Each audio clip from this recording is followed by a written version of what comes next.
20多岁，天天在家混吃等死，我跟你爸的脸都被你按在地上摩擦了。妈，我又没刷你的卡，家里又不是少我一口饭，我弟那辆跑车1个月的保养费，够我吃1年外卖。你还有脸提你弟？你弟那是出去混圈子结人脉，你呢，天天烂在家里，说出去我都嫌丢人。行了，别跟他废话。沈慈，从今天起，沈家不养闲人，你现在就滚出去，混不出个人样，这辈子别踏进这个家门。行，走就走，你二了别动气，以后千万别求我回来。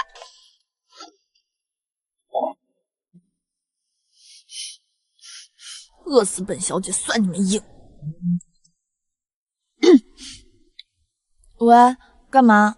慈慈，听说你被扫地出门了，啃老终于啃到头了吧？你要是来落井下石的就挂了，我现在全身上下就120块，连顿像样的饭都吃不起。哎，别说姐妹不顾你，我小舅舅博氏集团的博彦洲最近正在高薪招老婆。招老婆，豪门规矩多如狗，不去，耽误我摆烂。包吃包住，月薪10万，5险1金全交，干满1年还有年终分红。多少？10万！地址发我，现在立刻马上！不行，得先找个服装店换身衣服。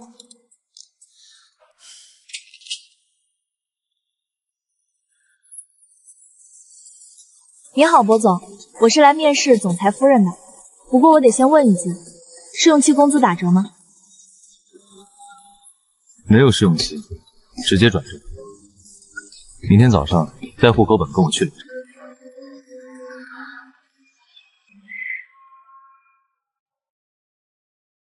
明早9点，民政局见。等等，领证这种终身大事，您不觉得进度稍微有那么一点点潦草吗？博总，在商言商，这10万块钱底薪几号发？每月1号，绝不拖欠。那周末双休吗？节假日要是得陪您见长辈，算不算3倍加班费？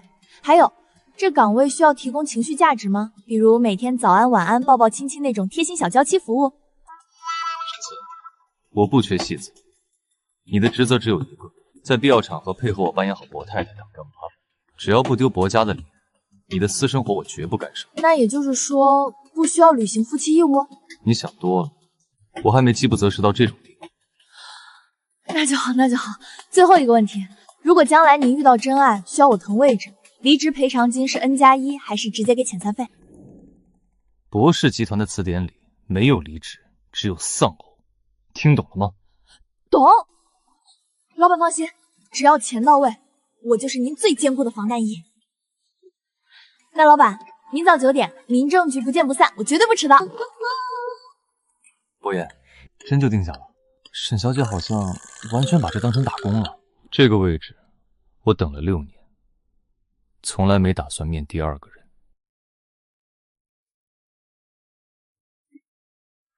恭喜2位新婚快乐！这就合法了？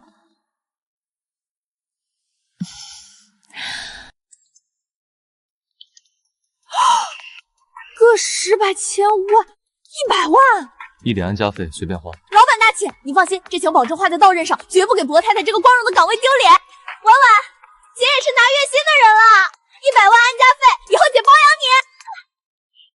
沈慈，到，老板有何指示？今晚把行李搬去半山别墅。博太太，该上岗。博言，既然夫人把这当成工作，那咱们那份隐藏合同要不要补充个期限？期限？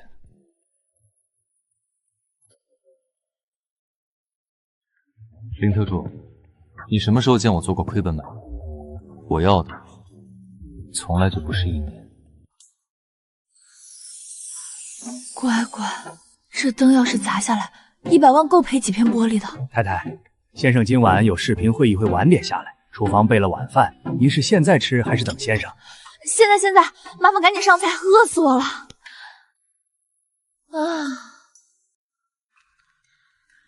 哇，博家的伙食这么接地气，我还以为你们天天吃什么白松露配鱼子酱呢。太太说笑了，这都是先生特意吩咐。特意吩咐厨房随便做的，毕竟不知道新员工口味。是，先生说的对。老板，这员工餐标准绝了，冲这顿饭，我明天高低给您加个班。食不言。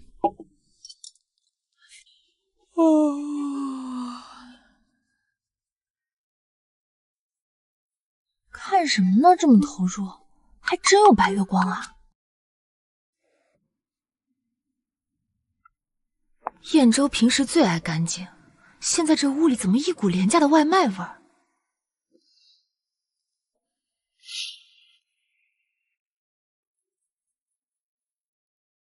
怎么了，这位大姐？你找谁？大姐？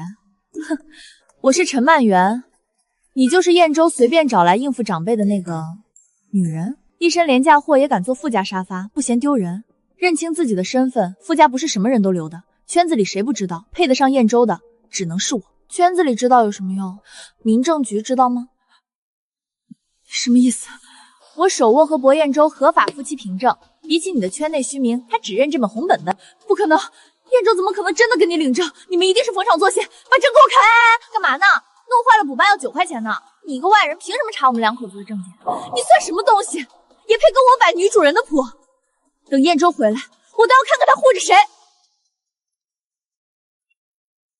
我的妻子，什么时候轮到你来管教了？陈小姐，谁给你的胆子，在我的地盘对我夫人大呼小叫？燕州，你叫他什么？燕州，我们2家毕竟是世交，我是怕你被普通女人蒙蔽，他上不了台面，配不上你。配不配得上，是我说了算。沈慈是这栋房子的女主人，你刚才的话越界了，向她道歉。你让我给他道歉？我不喜欢重复第二遍，或者需要我亲自给陈董打电话，问问陈家的家教。对不起。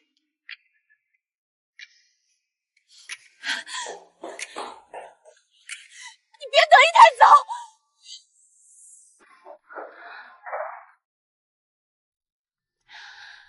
老板，刚才那2下真绝，护人的时候挺帅的。你放心，冲你今天这表现，这个月的丈夫绩效我绝对给你打满分。哦，丈夫绩效？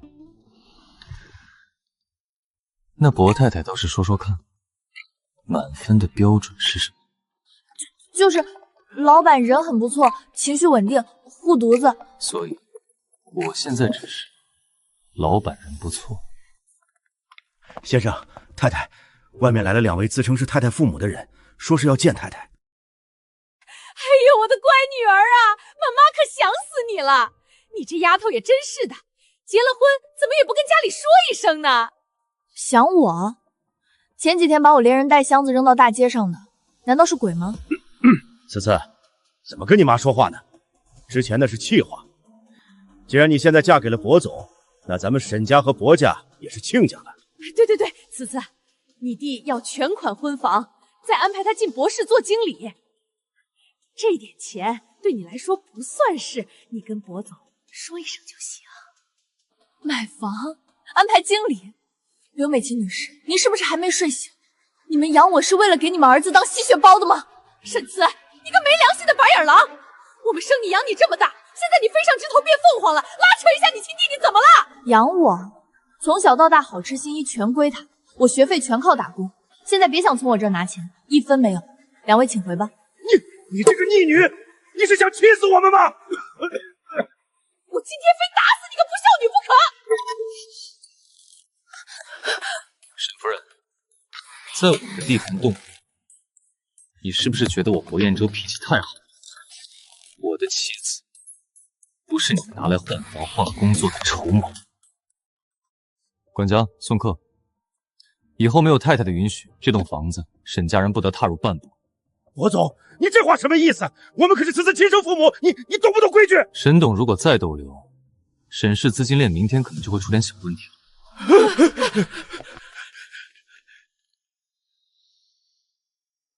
饿不？刚才的麻辣烫凉了，陪我重新吃点。饿，当然饿。骂人可是个体力活。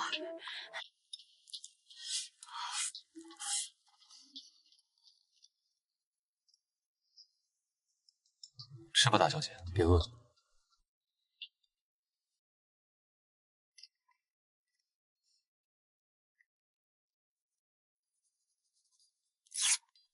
喏，老板，这是给你的。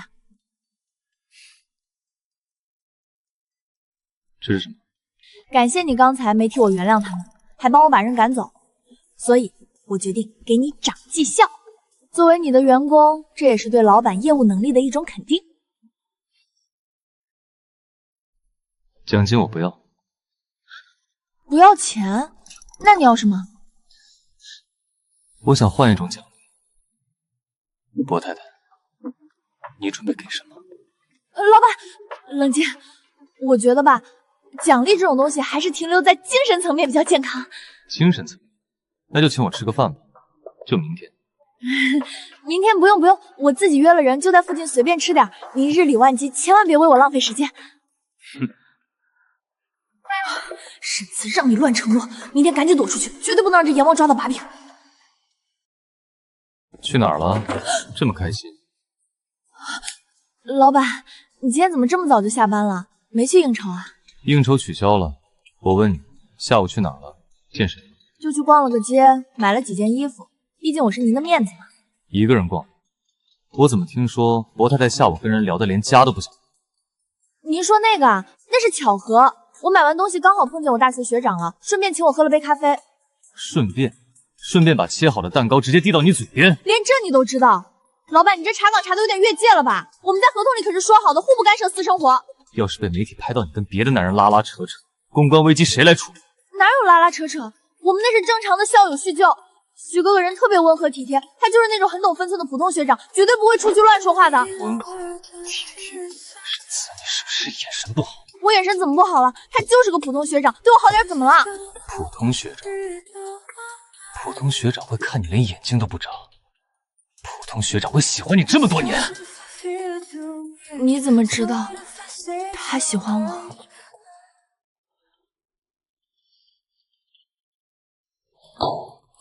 老板，您昨晚的批评我深刻反省过了，这是我连夜赶出来的述职报告，请您过目。日常花销明细，豪门太太社交圈维护进度，你脑子里一天到晚装的都是什么？装的都是怎么做好这份工作啊！昨晚您说的对，我是薄太太，要注意影响，所以我把近期的行程全部梳理了一遍。您翻到第3页，看倒数第2段。与学长的会面属于非工作性质的无效社交，未动用岗位机费，且已保持0.5米以上的安全社交距离。沈慈，你在这跟我写检讨呢？这不是为了让您放心吗？我保证，以后我一定提前打报告申请。你是真听不懂，还是在跟我装傻？我在意的是你不打报告吗？那您在意什么？在意我没给他买单？我在意的是你跟别的男人走得太近。徐佳宁看着你的眼神，是个男人都能明白是什么意思。可是咱们就是个雇佣关系啊，老板，合同上没写这。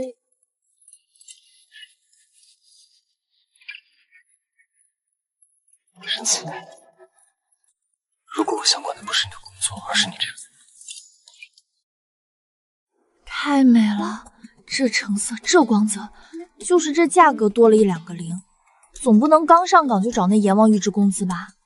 得搞点副业啊！放着这么好的闲置资源不用，简直是暴殄天物！绝版高奢精英男伴，身高188，气质清冷禁欲，豪门晚宴撑场必备，5位数起拍，诚心要的代价私聊，搞定，上架。3万，这就赚了！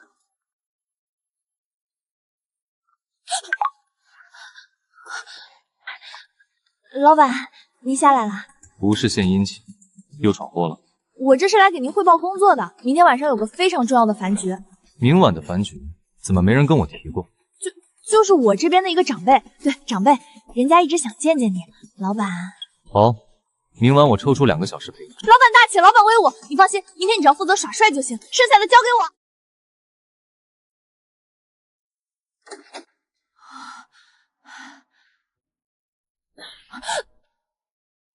薄太太，应酬回来了。老板，你今晚在饭局上表现的真好，那位王太太把咱们夸上天了都。是吗？那你过来给我解释一下，这笔精英男伴出场费是怎么回事？老板，我错了，我不该再私自开发您的商业价值，但我这也是为了咱们这个家呀。所以，你把我明码标价挂在网上，钱全进了你的口袋。那我们5-5分，实在不行3-7也可以，你7我3，不能再少了，好歹我也是运营加客服啊。你钻钱眼里了是不是？我在你眼里就是一个可以随便租借出去换包的物件。老板，你在我心里那是无价之宝，这不是那富婆开的价格实在太诱人了吗？而且今晚你不是也没揭穿我吗？还那么配合的哄他家长辈开心。我不配合，难道当场告诉全场人博氏集团的总裁夫人穷到要把自己老公按小时出租？我的面子还要不要？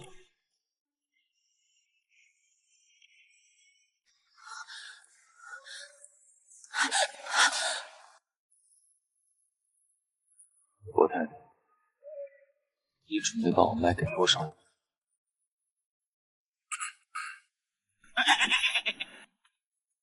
先生、太太，明晚7点，全城名流慈善晚宴的正式邀请函送到了。博士是本届晚宴的主办方，主办方需要您和夫人一同出席。听见了？明晚正装出席。博太太。哦，知道了。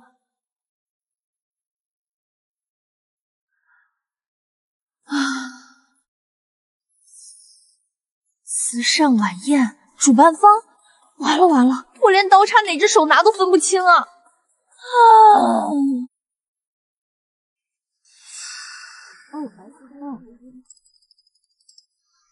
大家掌声欢迎博太太为我们分享一下博氏集团接下来的慈善理念。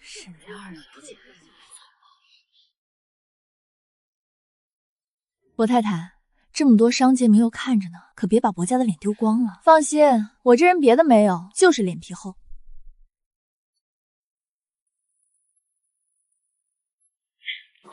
大家好，我是沈慈。刚才陈小姐让我分享慈善理念，说实话，太高山的词儿我不懂。毕竟大家也知道，我以前最大的梦想就是躺平啃老。我们家宝总平时话少，是个实干派，所以今天我代表他表个态。今晚的儿童午餐项目，博士带头追加500万。各位老板，你们要是比我们家少，那可就不体面了啊！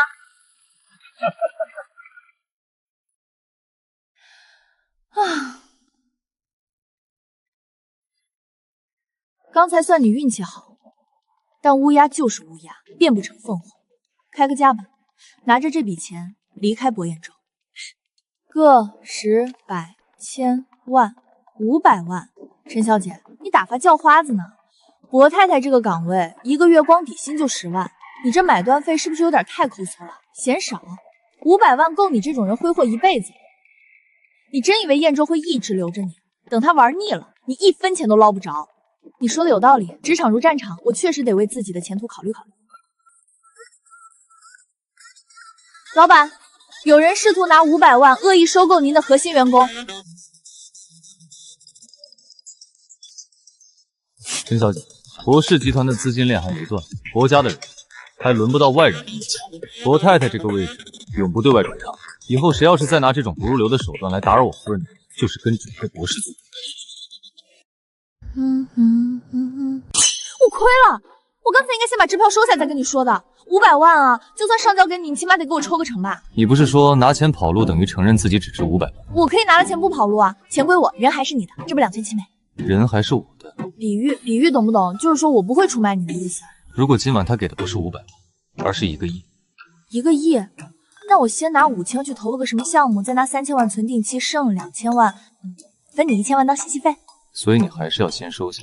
收啊，为什么不收？反正收了也是咱俩的，不对，你又不缺钱，那我收了就是我的。那如果我不让你走？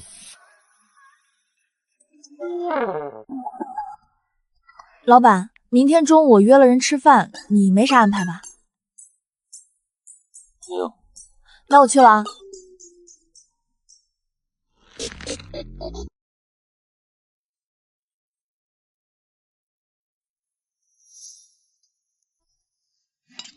此次，其实上大学的时候，我就一直想告诉你。老板，你怎么在这儿？路过，刚好听说我太太在这里又跟别人叙旧。博总，我和思思只是普通校友吃顿饭，您这么大，是不是太限制她的自由？自由？你既然叫她一声慈子，就该知道她现在的身份是博太太。饭吃好了吗？吃好了。学长，不好意思啊，今天这顿饭就到这儿吧。喂，博彦州，你到底在气什么啊？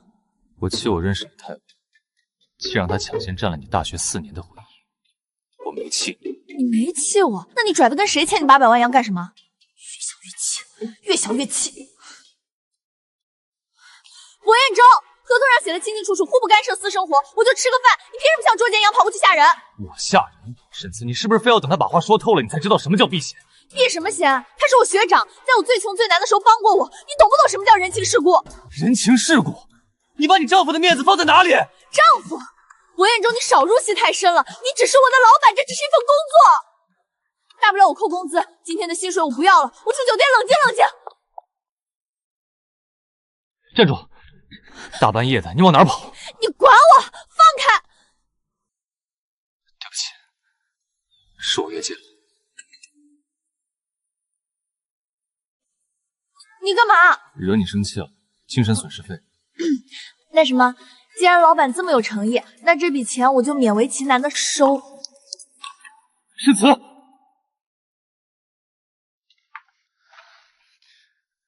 管家，马上让陈医生滚过来，快点！是先生。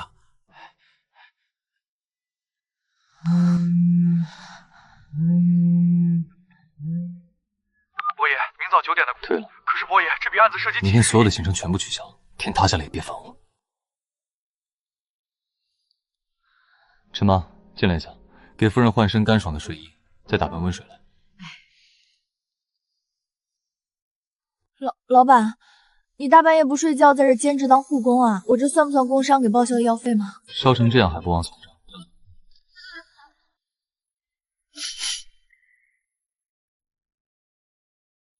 博彦州，是不是哪里还不舒服？你干嘛对我这么好啊？你比我爸妈对我还好。以后我会一直对你好。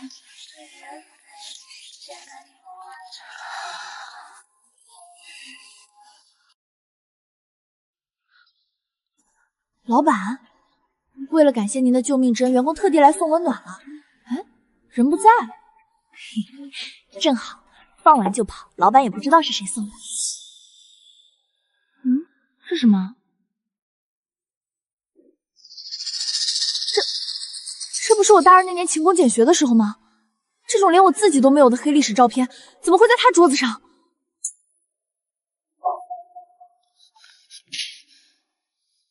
你进别人书房不知道要先敲门吗？老板，我送咖啡来着。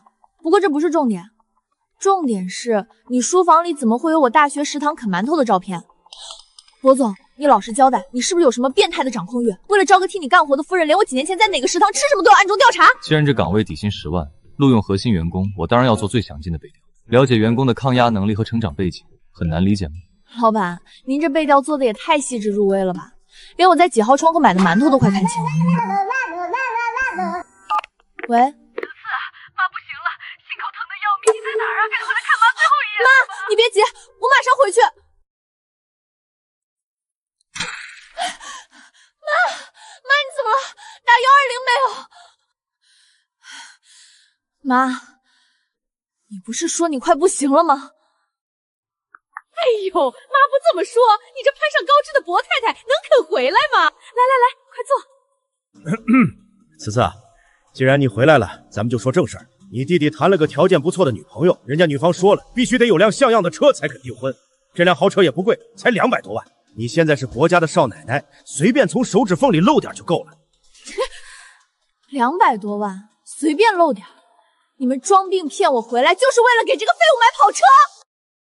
怎么说话呢？他是你亲弟弟，你现在吃香的喝辣的，帮扶家里本就你的本分。本分？从小到大，你们给过我1分偏爱吗？我被你们赶出家门的时候，身上只有120块钱。我现在拥有的是我自己拿尊严和自由换来的。我告诉你们，我就算是把钱都扔水里听相，也绝对不会给他买一个车轱辘。想让我当吸血包，你们做梦！滚！你这个冷血无情的白眼狼，滚出我们家！求之不得。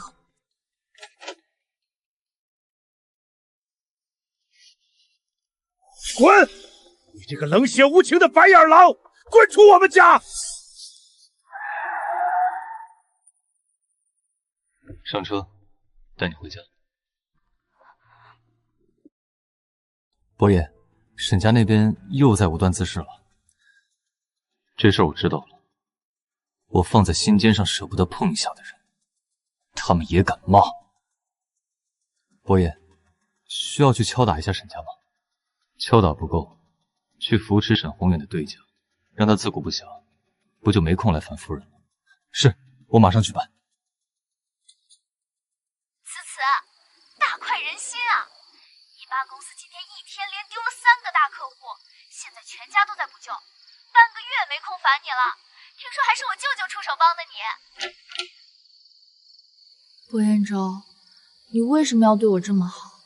就因为那份每个月10万的合约吗？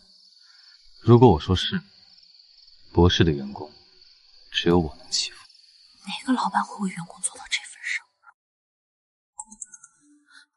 哎呦，大家快看！堂堂博士总裁居然被他那个穷酸老婆挂在二手平台明码标价3万块出租，真是给薄家的脸丢完了！完了！这截图怎么流出去了？这回不仅工作保不住，估计还得赔违约金。3万块，薄太太，我的出场费是不是定的太低了？老板，你听我解释，这事儿它是个误会，是陈曼媛故意搞我，我这就退圈，这就去写检讨。写什么检讨？我薄彦舟的太太用得着跟这群闲杂人等认错？我是薄彦舟，我名下一切资产都属于沈慈，他处置财务随心所欲，不满的人直接来博士找我，谁敢私下议论我太太，即刻寄送追责文书。怎么？感动的不会说话了？老板，你这护犊子的演技绝了！不过这算不算工伤补偿？我能申请把那3万块真拿去体现吗？沈慈，你钻钱眼里得了。那合同没写不能提现，我争取一下不过分吧？你不过是被薄爷爷逼他取的挡箭牌罢了。当年他最难熬的那段日子，陪着他的人是我。挡箭牌就挡箭牌呗，有什么了不起的？我可是拿了安家费的。我是个莫得感情的打工人，绝对不能越界。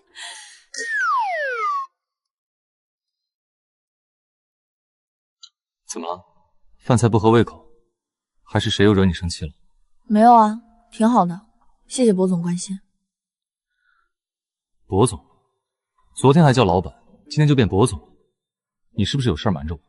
薄总，咱们就是合作关系，互惠互利。以后要是您的白月光回来了，您提前跟我说一声，我保证痛快卷铺盖走人。我有点胃疼，先回了，不用管我。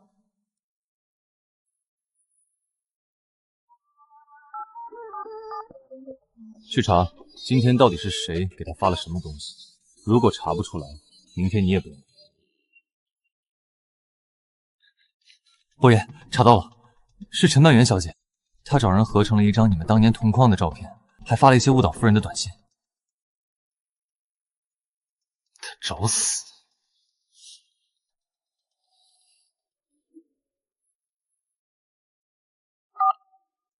彦舟，你怎么会突然给我打电话？陈曼媛，我最后警告你一次，你那些自欺欺人的手段，最好到此为止。彦舟，我听不懂你在说什么，我只是觉得他配不上你。他配不配得上，轮不到你来评判。林特助，立刻终止博士跟陈家在城南那个项目的所有合作，全线撤资。我要让整个圈子都知道，动我薄彦舟的太太是什么下场。是伯爷，我马上去。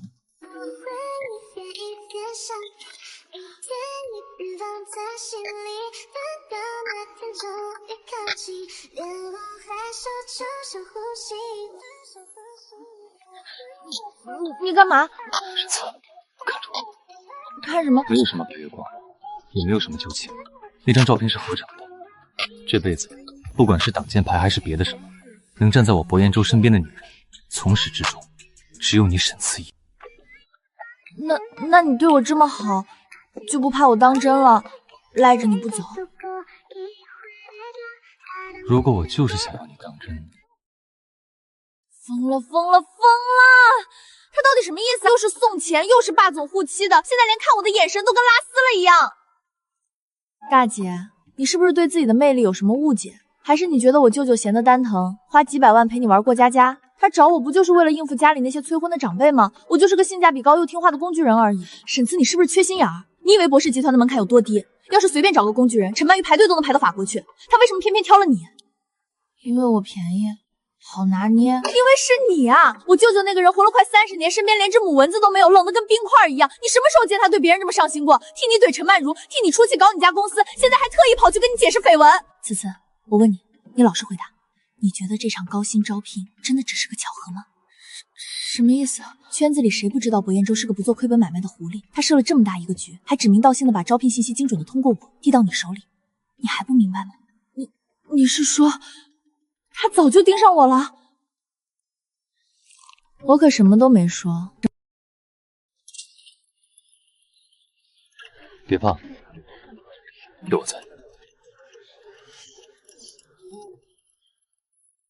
沈慈，你还真是阴魂不散。哟，这不是博太太吗？这件礼服穿在你身上还真像那么回事儿。只可惜山鸡就算插上孔雀的羽毛，也变不成真凤。陈小姐，没事总来找什么骂呢？沈慈，你别得意的太早了。你以为你那点见不得人的勾当没人知道吗？今天我就要让全城的人看看你到底是个什么货色。大家都看看，沈慈根本就不是什么博太太，是博彦舟为了应付催婚花钱雇来的。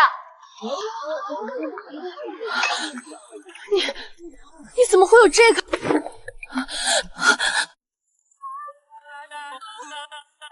陈曼玉，谁给你的胆子，在我的地盘动我的人？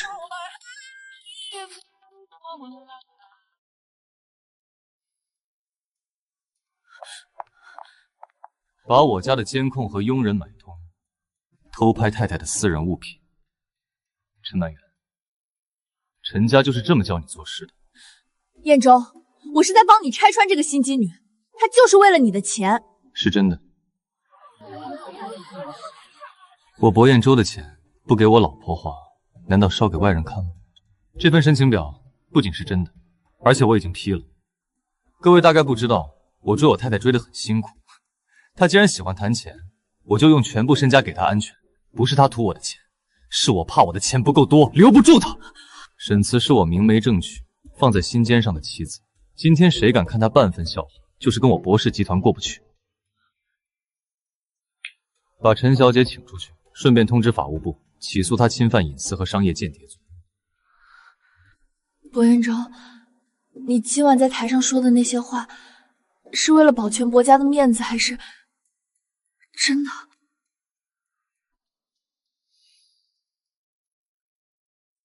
如果我说是真的呢？老板，你今天晚上演技爆表啊，简直是奥斯卡影帝级别的。喝成这副德行，你到底有没有一点身为博太太的自知？不怂，博彦舟，我发现你这个人除了脾气差、爱扣钱之外，其实还挺帅的。沈慈，你喝醉了，知道你在干什么？博彦舟，你今天在台上说我是你心尖上的人，我听到了。然后我就在想，向晚说你从来不做亏本的买卖，你到底为什么非要娶我啊？这世上性价比高的公主人那么多，为什么偏偏是我？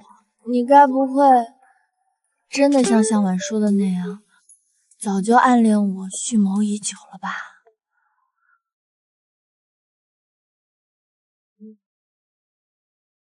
如果我说是，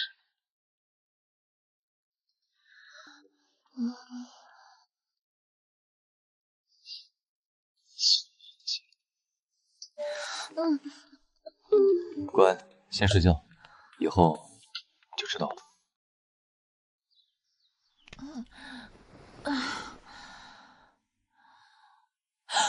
你该不会真的像向晚说的那样，早就暗恋我、蓄谋已久了吧？沈慈，你是不是疯了？你居然敢酒后骚扰你的金主爸爸，这下完蛋了！他们扣关我的工资才怪！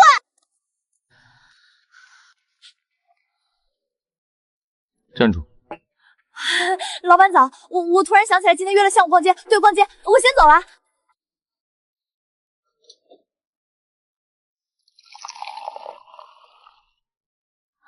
老板，你不是在书房吗？这栋房子是我的，我想出现在哪就出现在哪。倒是你，薄太太，不想对我昨晚的服务负责。负怎么责？我喝断片了，什么都不记得了。我不介意帮你回忆一下。昨晚你可是亲口问我是不是蓄谋已久。你别乱说，我那是酒后胡言乱语。可我当真了。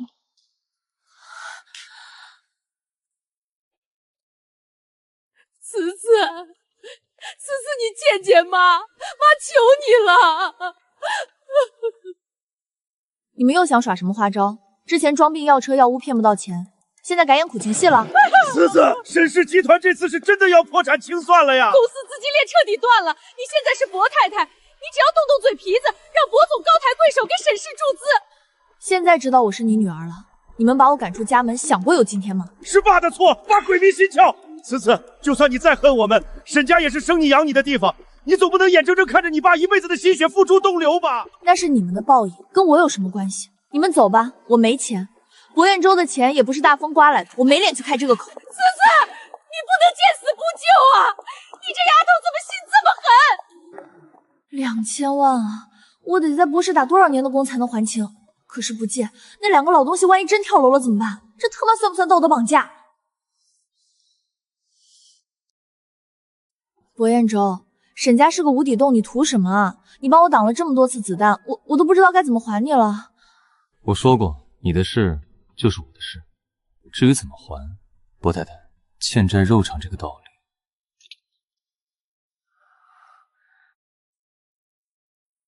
思思，舅舅出差了，今晚咱们不醉不……我操！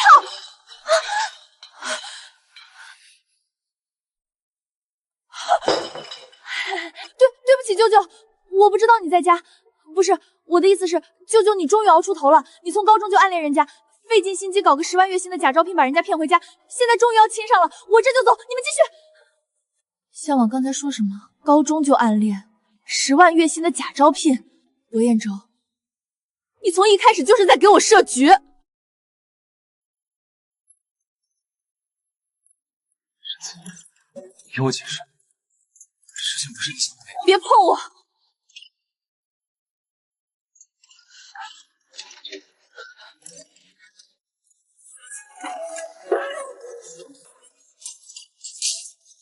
大半夜的，你闹什么？我对你的好难道是假的吗？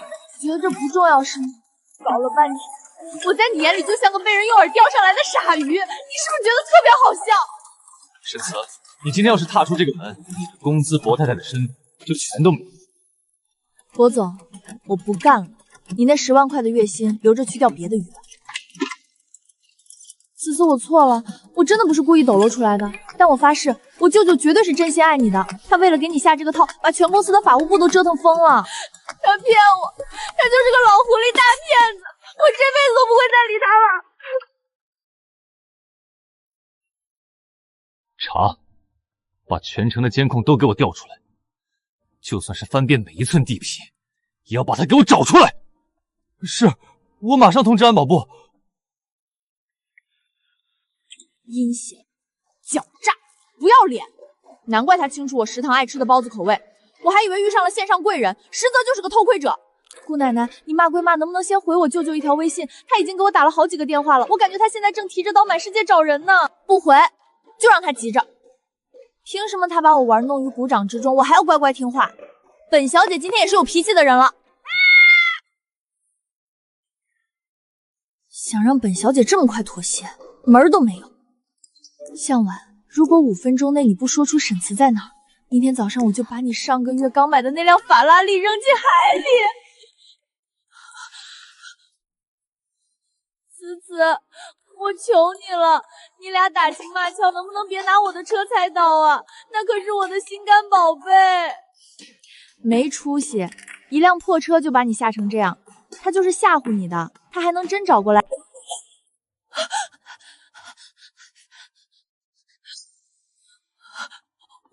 完了，怎么了？谁啊？大半夜的，他居然亲自找过来了。思思，你自求多福吧，我真的不敢不开门啊。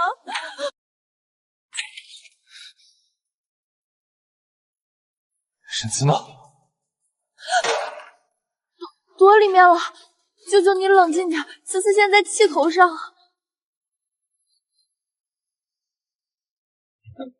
沈慈，开门，我们谈谈好不好？谈什么？谈博总您的演技有多精湛，还是谈我是怎么像个傻子一样被你耍得团团转？博彦中，你个大骗子！是我骗了你。可是沈慈，如果我不拿高薪当诱饵，以你当时对我的防备，你会心甘情愿地走到我身边吗？你以为的高薪招聘，是我唯一的孤注一掷。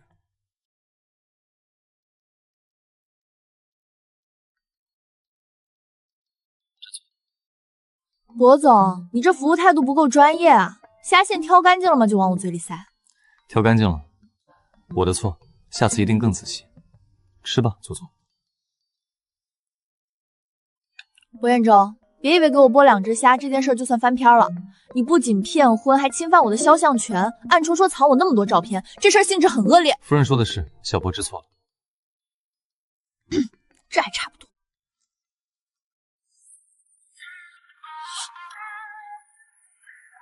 这什么情况？要开博览会啊？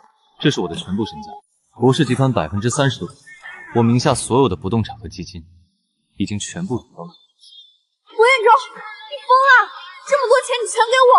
不是你说的吗？性质恶劣，需要赔偿。从今天起，我是给你管。老板，这份认错态度，你还满意吗？彦中，我听说沈慈跟你闹脾气，离家出走了。那种上不了台面的女人，根本就不懂你的好，你又何必？不关你的事，滚出去！彦中，别执迷不悟了。你娶她本就是应付长辈，合约已拆穿，何不顺势离婚？我哪里比不上他这个不顾亲生父母的废物？沈曼远，我看在2家过去交情的份上，已经给你留了最后的体面，别给脸不要脸。我最后说一次，我娶沈慈绝非逢场作戏，我的夫人只会是她。你如果再暗中耍手，陈氏集团就此。好，博彦中，你够狠，我认输。虽然被哄回来了，但我绝不能就这么轻易原谅那个老狐狸。夫人，城南那家你最爱吃的蟹黄包，排了2个小时的队，趁热吃。不吃，别以为一盒包子就能收买我。我现在看到你，我就想到你那满墙的算计。1盒包子不够，那我以后天天给你当牛做。夫人说，要怎么才能消气？我不管，你自己犯的错，自己去想。大2那年冬天，你在学校食堂兼职，手冻得通红，却还在给一只流浪猫喂火腿肠。这些年，我看着你被家人忽视，看着你用无所谓伪装自己，我比任何人都想冲过去保护你，但我怕吓到你。沈慈，我不缺什么挡箭牌，我博彦州这辈子只想要你。为了我付出这么多，你傻不傻？沈慈，骂我也好，打我也罢，别不理我，跟我回家好不好？跟你回去也可以，但你骗了我，这笔账怎么算？扣你工资行不行？好，随你怎么扣。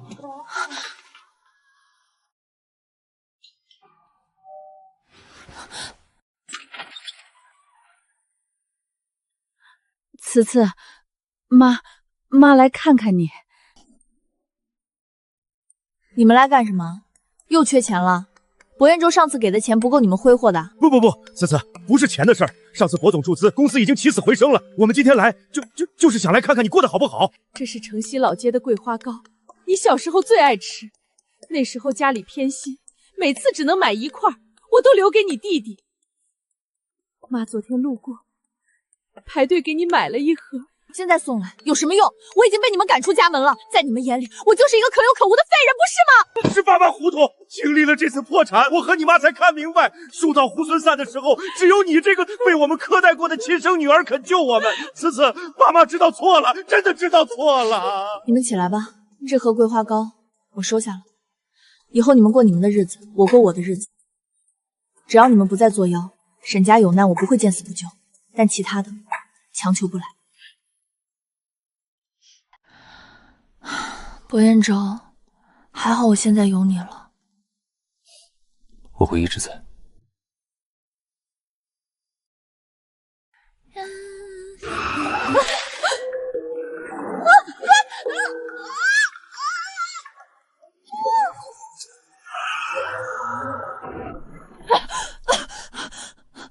博总，听说你把全部身家都过户给了你这位娇妻，既然那么爱她，拿5000万现金来换她的命，9牛1毛吧。半小时内一个人送到南郊废钢厂。迟到1分钟，我就在他脸上划一刀。你们敢动他一根头发，我保证让你们全家连骨灰都剩不下。我马上到。博彦中，你来干什么？他们有刀，你快走啊！别怕，我来带你回家。老子改主意了，弄死他，咱们能捞得更多。博彦中，你是不是傻？博彦中，你撑住！你要是死了，我1分钱纸钱都不少给你。舍不得死，还没给我长心。夫人，肩膀好疼，要夫人亲一下才能好。博彦中，你够了！医生说只是骨折，你别搞得好像高位折塌了一样。你还有脸来？博彦中，我知道沈慈一出事，你第一个就会怀疑到我头上，但我陈曼媛没那么蠢，犯不着为了嫉妒去吃牢饭。这是外面接应的同伙，他们是在新闻上看到你把全部身家给了沈慈，见财起意才绑的人。我动用陈家的人脉把他翻出来，就是为了自证清白。人我交给你了，要杀要剐随便。沈慈，我从小到大想要的东西从来没有得不到的，我一直觉得你是个上不了台面的乡巴佬，配不上博彦舟。但当我知道博彦舟连命都不要了，冲进去救你，我就知道我输了，不是输给你，是输给他的心。陈小姐，感情这种事本来就不能用配不配来衡量，你能把人送来，谢谢。不用你谢，我陈曼媛拿得起放得下，就算输我也要输得漂亮。以后我绝不会再出现在你们面前碍眼。祝你们百年好合。看什么看？还不快喝！你看看你，结个婚搞出这么大阵仗，这下全世界都知道我手里有你全部身家了。夫人，情敌退场了，坏人也抓了，那我是不是可以问一句，现在算不算彻底原谅我了？向晚，你又搞什么鬼？大晚上的把我绑到哪儿去啊？是不是要卖了我？卖什么卖？马上到了。嘘，到了。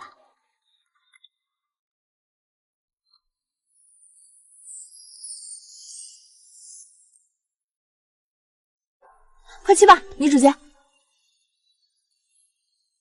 你干嘛弄得这么夸张？博士要破产了吗？你这么大手大脚的花钱。这是我认识你的第2555天，7年前，在这张照片拍下的第2天，我就在日记里写，我一定要把这个叫沈慈的女孩娶回家。沈慈，我知道我用了一个很卑鄙的手段把你骗到身边，我原本想慢慢来，可是我等不及了。我不想再用老板的身份面对你，我不想再用高薪来拴住你。沈慈，你愿意撕毁那份雇佣合同，从我的合约夫人变成我博彦舟名正言顺、相伴一生的爱人吗？博总，这活儿我接了，不过咱们可说好啊。说，什么条件都答应你。变成终身合同，可是得涨年薪的。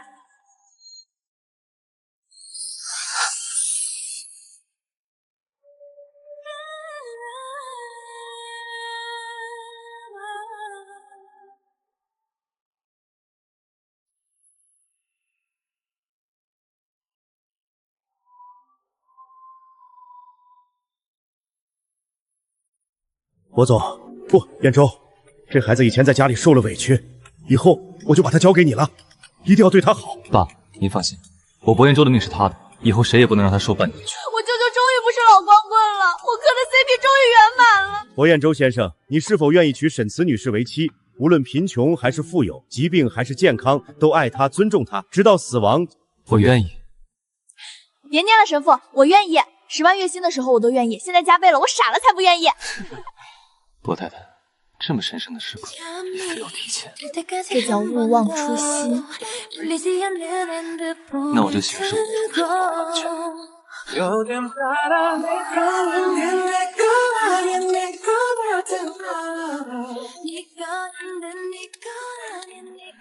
春宵一刻值千金，博太太，大婚之夜你在这儿算什么账？签合同啊！你看，这是我拟定的终身霸总饲养与被饲养合约。第1条，婚后财政大权归我；第2条，年薪在这个数的基础涨50%；第3条，你干嘛？合同还没谈完呢。不用讨论，我整个人都是你，卡随便刷，钱随便花，人随便你。现在该夫人履行义务。关灯去。